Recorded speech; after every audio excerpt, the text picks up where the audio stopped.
Hello guys, welcome back to my channel. मैं हूं ज्योति चौहान, आप लोगों के सामने स्वागत है आपका मेरे यूट्यूब चैनल में।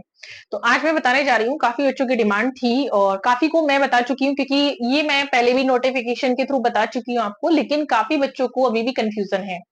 तो आज मैं क्लियर करूंगी कि आपको आपका जो फर्स्ट ये होगा एमआरएस में, यानी टायर 1 होगा, प्रीलिम्स जो एग्जाम आपका होने वाला है, उसमें क्या क्या स्ट्रेटेजी है, किस तरह से पेपर आएगा, कितने नंबर का क्या आएगा और आपको किस में कौन सी चीज चाहिए होगी पासिंग करने के लिए, यानी मार्क्स को गेन करने के लिए आपको इसमें से कौन सी चीज चाहिए होगी, कितने किस सब्जेक्ट में कितने नंबर लाने हैं और आपके सब्जेक्ट का यानी ड्राइंग सब्जेक्ट का आपको कितने मार्क्स का आएगा। तो ये चीजें आप लोगों को थोड़ा सा यहाँ पर मैं फिर से गाइड करने वाली हूँ, फिर से बताने वाली हूँ कौन से कितने सब्जेक्ट में क्या क्या करना है, आप लोगों को कितनी तैयारी करनी है, किस लेवल की प्रिपरेशन करनी है, कहां से करनी है, ऑल अबाउट यहाँ पर आप लोगों को सारी जानकारी मिल जाएगी।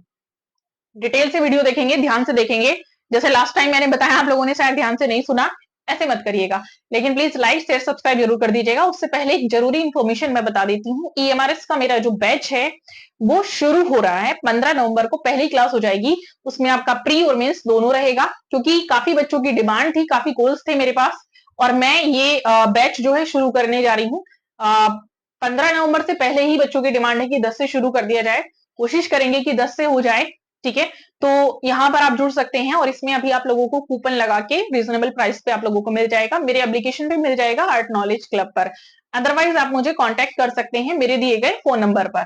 चलिए शुरू करते हैं। अब आपका जो इसमें चीजें हैं, कितने नंबर का क्या आएगा, किस तरह से तैयारी करनी है, क्योंकि ज्यादा समय नहीं रहा है, डेट अभी क्योंकि रिलीज नहीं हुई है किस डेट को कौन सा एग्जाम है, तब तक आपका इसमें सारा कुछ मैं करा दूंगी जो भी आप लोगों का एग्जाम में आएगा, ठीक है।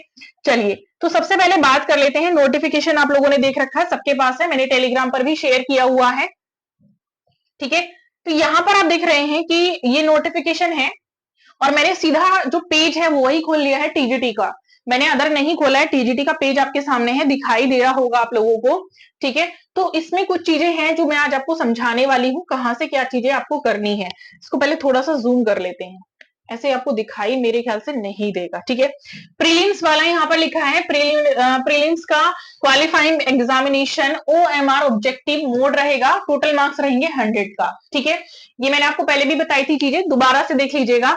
टेस्ट है आपका यहाँ पर, कंपोनेंट ऑफ द टेस्ट क्या है। पार्ट 1 है आपका जनरल अवेयरनेस, में इधर हो जाती हूँ। पार्ट 1 है जनरल अवेयरनेस, पार्ट 2 है रीजनिंग एबिलिटी, पार्ट 3 है नॉलेज ऑफ आईसीटी, पार्ट 4 है टीचिंग एप्टीट्यूड, पार्ट 5 है डोमेन नॉलेज। ये इंपॉर्टेंट है, ये मैंने पहले भी बताया था, लास्ट ईयर भी मैंने यही बताया था, सेम चीजें आपको जब आई थी। अब इस बार है experience activity based pedagogy and case study based questions, ठीक है। एनईपी मैं पढ़ा चुकी हूं आपको 2020।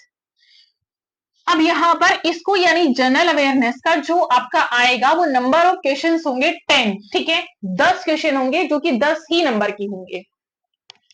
रीजनिंग एबिलिटी यानी रीजनिंग भी आपको आएगी 15 नंबर की और जो कि 15 ही क्वेश्चन होंगे।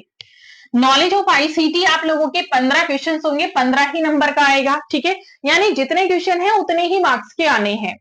अब यहां पर देख लीजिएगा, थोड़ा सा टीचिंग एप्टीट्यूड है, 30 क्वेश्चंस होंगे जो कि आपका आएगा 30 मार्क्स का। पार्ट जो 5th है वो आपका डोमेन नॉलेज है, ठीक है। डोमेन नॉलेज पार्ट 5th में दो पार्ट हैं, पहला है एक्सपेरिमेंटल एक्टिविटी बेस्ड पेडागोजी, ठीक है, एंड केस स्टडी बेस्ड 20। तो ये 20 क्वेश्चन होंगे और यहाँ पर 30 दिया है, क्योंकि इसमें जो पार्ट 1 है, ठीक है, तो मैं सब सारा जो इधर उधर है इसको हटा रही हूं ताकि आपको अच्छे से क्लियर हो जाए, ठीक है। ये आपको मेरे ख्याल से पूरा अच्छे से क्लियर है। अब इसमें यहां पर मैंने पहले भी बोला हुआ था कि ये तो है पेडागोजी लिखा है क्लियरली, ठीक है, एंड केस स्टडी बेस्ड। ये क्या है, तो ये सिर्फ 10 नंबर का आपका सब्जेक्ट है, सिर्फ 10 नंबर का है, 10 नंबर से ज्यादा नहीं है, क्योंकि जो 20 आपका बन रहा है ना, वो 10 आपका पेडागोजी है, 10 आपका आपके सब्जेक्ट का है, ठीक है। उसके अकॉर्डिंग ये 20 बन गया है, क्लियर है। यानी आपका जो सब्जेक्ट है वो सिर्फ 10 नंबर का आने वाला है। दूसरा आपका है यहाँ पर एनईपी 2020, ठीक है। एनईपी 2020 यहाँ पर आपका दे रखा है कितना, 10 नंबर का। तो ये दोनों यानी 20 प्लस 10 मिलाकर आपका 30 हो गया था, ठीक है। टोटल आपका बन जाता है 100। अब यहाँ पार्ट एक 6 दिया है, लैंग्वेज कॉम्पिटेंसी जनरल इंग्लिश, क्योंकि लास्ट टाइम देखिएगा जो मेरा बैच था उसमें काफी बच्चों ने एग्जाम क्लियर किया था, काफी बच्चे जॉब ले चुके हैं और आगे भी प्रिपरेशन कर रहे हैं, जैसे कि यूजीसी नेट वगैरह की। तो उसमें जो एक्सपीरियंस ऑल ओवर बच्चों का रहा है, उनका एक्सपीरियंस बहुत अच्छा रहा है आफ्टर जॉब। दूसरी चीज मैं एक चीज और बता देती हूँ, उनका एग्जाम का एक्सपीरियंस किस तरह से था। उनको कुछ बेसिक चीजें मैंने यहाँ पर बताई थी, वही बेसिक चीजें मैं आप लोगों के साथ भी शेयर करती रहूंगी, क्योंकि अभी डेट भी आने वाली है, एग्जैक्ट डेट क्योंकि नहीं आई है। तो एक चीज का ध्यान रखना है आपको लास्ट टाइम भी मिस्टेक हुई थी, लैंग्वेज पर फोकस करना है।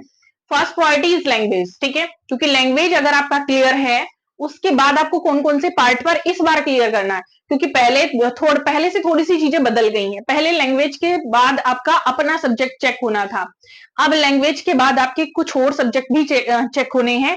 उसके बाद क्योंकि आप जो है मेंस में भी जाएंगे, ठीक है, तो ये ध्यान रखेंगे यहाँ पर जो है, जैसे language competition general English Hindi, ठीक है, रीजनल लैंग्वेज है 10 मार्क्स ईच सब्जेक्ट, ठीक है, ये 10 नंबर की है। और this part is qualifying in nature only with minimum 40% marks, यानी इसमें आपको सिर्फ 40% लाना है। जो आपका 30 दिया है, 30 में से आपको 10 मार्क्स आपको लाने हैं ऑल ओवर, ठीक है। और एग्रेसिव इसमें दिया हुआ है कि सॉरी 10 ही 12 लाने हैं, 30 में से 40 में आपके 12 बन जाएंगे, 12 लाने हैं, क्योंकि लास्ट टाइम शायद मेरे ख्याल से 10 या 12 ऐसे ही था, ठीक है। तो इस चीज का ध्यान रखना है इस बार आपको। और यहां से देखिएगा ये दिया हुआ है कि part first to fifth the candidate will not be evaluated if she he fails attempt qualifying marks in part 6, यानी अगर आप इस पार्ट को क्वालिफाई नहीं करते हैं, लास्ट टाइम भी यही था, लैंग्वेज को अगर आप क्लियर नहीं करते हैं तो आपका चेक नहीं होगा। कौन सा पार्ट? फर्स्ट से लेकर फिफ्थ तक का, यानी जो पूरा पार्ट है ये आपका चेक नहीं होगा। तो मेन आप लोगों के लिए क्या है? लैंग्वेज है, लैंग्वेज को क्लियर करिएगा, उसके बाद आपका ये वाला पार्ट अच्छे से चेक हो जाएगा, उसी का होगा जो इसको क्लियर करेगा, ठीक है। For all subject of TGT and PGT, sorry TGT part 1 to 4 will be common. Part 1 से लेकर आपका जो 4th वाला है ये कॉमन है, ठीक है, वही कॉमन पेपर है।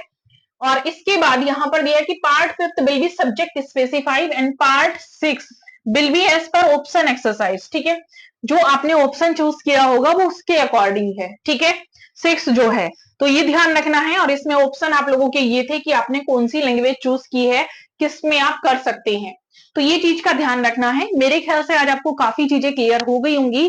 अगर इसके बावजूद भी फिर भी कुछ डाउट बनता है तो आप मुझे कमेंट कर सकते हैं, चाहे किसी भी चैनल पर मेरे आप देख रहे हैं उसी से आप मुझे कमेंट कर दीजिएगा। जो चीजें आपको क्लियर नहीं हो रही हैं वो चीजें यहाँ पर मैं आपको क्वालिफाई अच्छे से क्लियर में डाउट के साथ आपको क्लियर करा दूंगी, जो भी डाउट रहेगा आपका। और यहाँ से जो 10 नंबर का सब्जेक्ट है वो कॉमन है आप लोगों का, मतलब बहुत ज्यादा कुछ उसमें इस तरह से नहीं आएगा। जो क्वेश्चंस मैं करा रही हूँ चैप्टर वाइज वो स्पेशली मैं एलटी और एमआरएस वालों के लिए ही करा रही हूँ, तो उनको ज्वाइन करते रहिए। सुबह 11 बजे क्लास होती है और उसके बाद अगर किसी को कोर्स परचेस करना है तो दोनों ही प्री और मेंस के लिए कोर्स आप ले सकते हैं, लाइफ टाइम वैलिडिटी के साथ है और उसको आप ज्वाइन कर सकते हैं। लाइक शेयर सब्सक्राइब जरूर कर दीजिएगा। मिलेंगे ऐसे ही छोटे छोटे टिप्स के साथ नेक्स्ट वीडियो में।